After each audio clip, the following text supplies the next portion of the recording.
കർണാടക ചാമരാജനഗറിലെ ക്ഷേത്രത്തിലെ പ്രസാദത്തിൽ വിഷം കലരുകയും അത് കഴിച്ച ഭക്തർ മരിക്കുകയും ചെയ്ത സംഭവത്തിൽ അത് ആസൂത്രിതമാണ് എന്ന് വ്യക്തമായിരിക്കുകയാണ്. പൂജാരി അടക്കമുള്ള ആളുകളുടെ ആസൂത്രണത്തോടു കൂടി തന്നെയാണ് ക്ഷേത്ര പ്രസാദത്തിൽ വിഷം കലർന്നിരിക്കുന്നത് എന്ന് പോലീസ് കണ്ടെത്തിയിരിക്കുന്നു. 4 പേരെ, പൂജാരി അടക്കം 4 പേരെയും പോലീസ് അറസ്റ്റ് ചെയ്യുകയും ചെയ്തിരിക്കുന്നു. ക്ഷേത്ര ഭാരവാഹികൾ തമ്മിലുള്ള ചില തർക്കങ്ങളുടെ അടിസ്ഥാനത്തിലാണ് ഉത്സവത്തിനെത്തിയ പ്രത്യേക പൂജ നടക്കുന്ന ദിവസം അവിടെ എത്തിയ ഭക്തരെ കൊല്ലുക എന്ന ലക്ഷ്യത്തോടു കൂടി ഈ പ്രസാദത്തിൽ വിഷം ചേർത്തത് എന്നാണ് ഇപ്പോൾ ലഭിക്കുന്ന വിവരം. ക്ഷേത്ര പൂജാരിയായ ദൊഡയ്യ അടക്കം 4 പേരെ പോലീസ് കസ്റ്റഡിയിലെടുത്തിട്ടുണ്ട്. 4 ദിവസം മുമ്പായിരുന്നു ചാമരാജനഗറിലെ ക്ഷേത്രത്തിൽ നിന്ന് പ്രസാദം കഴിച്ച ആളുകൾ മരിച്ചത്.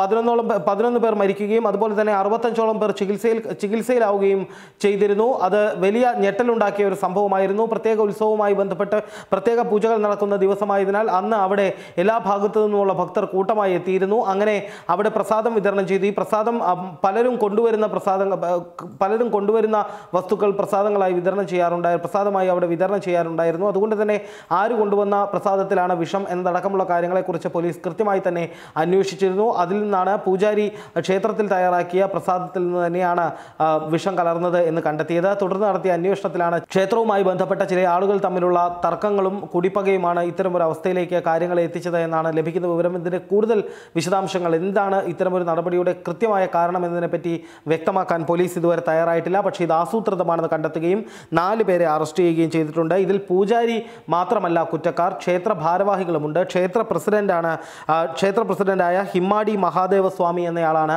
ഇത് സംബന്ധിച്ച നിർദ്ദേശം പൂജാരിക്ക് കൊടുത്തത്. ഇന്നേ ദിവസം ഇവിടെ ഒരു പ്രശ്നമുണ്ടാകണമെന്നും ആളുകൾക്ക് അപായം സംഭവിക്കണമെന്നും പറഞ്ഞുകൊണ്ട് വിഷം കലർത്താനുള്ള നിർദ്ദേശം കൊടുത്തത് ക്ഷേത്ര പ്രസിഡന്റായിരുന്നു. അതനുസരിക്കുകയായിരുന്നു പൂജാരി ചെയ്തത്. അങ്ങനെ മരണം നടന്ന് ആദ്യം ഈ പ്രസാദം കഴിച്ച മൃഗങ്ങളും പക്ഷികളുമാണ് ആദ്യം മരണപ്പെട്ടത്. നിരവധിയായ പക്ഷികൾ അപ്പോൾ തന്നെ ചത്തുവീഴുന്ന പ്രവണതയുണ്ടായിരുന്നു. ഇതിന് തൊട്ടു പിന്നാലെയാണ് ഭക്തർക്കും അസ്വസ്ഥതകൾ രേഖപ്പെടുത്തി തുടങ്ങിയത്. തുടർന്ന് ആളുകൾ വളരെ പെട്ടെന്ന് മരിച്ചു. ഒരുപാട് പേരെ ആശുപത്രിയിൽ കൊണ്ടുപോയി. അവർ പലരും ഇപ്പോഴും അപകടനില തരണം ചെയ്യുകയോ അല്ലെങ്കിൽ ഇതിൻ്റെ ബുദ്ധിമുട്ടുകളിൽ നിന്ന് അതിജീവിക്കുകയോ ചെയ്യാതെ ആശുപത്രികളിൽ ചികിത്സ തുടരുകയാണ് എന്നാണ് വിവരം. എന്തായാലും ദക്ഷിണേന്ത്യയെ ഞെട്ടിച്ച ഒരു സംഭവം തന്നെയായിരുന്നു ഇത്. ഈ ഒരു സംഭവത്തിൽ കൃത്യമായ പ്രതികളെ കണ്ടെത്താൻ പോലീസിന് സാധിച്ചിരിക്കുന്നു.